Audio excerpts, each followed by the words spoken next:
So guys, mga kaibon, bale nabigyan pala ako ng ibon nakaraan. Bale ito, tinry ko rin ipaposter dito sa whistle ko nakaraan.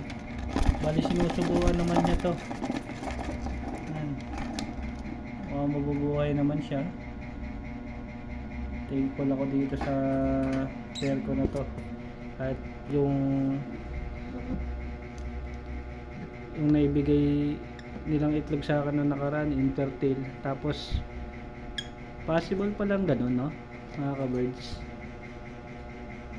na kahit hindi nila anak, pwede kahit mga 10 days na siguro yung inakay, pwede pala mabuhay.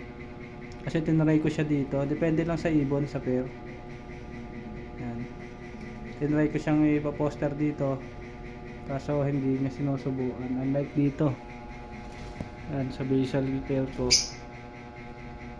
yan, sila yung nagsusubo ngayon.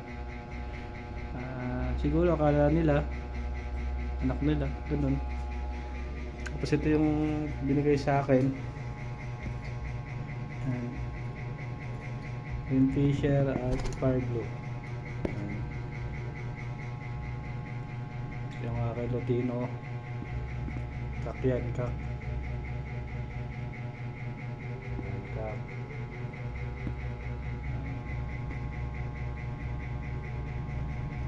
Sabi daw sa akin Ino, pero split legs to.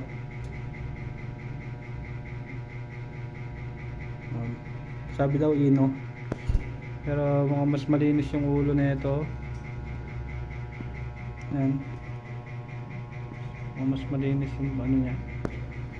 Ito medyo madungis na yung parblo natin na bigay sa atin. Ito yung green.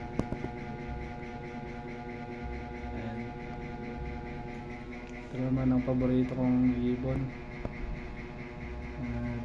Ino to, Ino. Nakita nyo naman sa ilaw. Yung mata niya jelly. Napaka jelly ng mata niya. Piner ko siya sa split legs din. The best para sa akin itong dalawang pair na to. Hindi nila anak pero susubuan.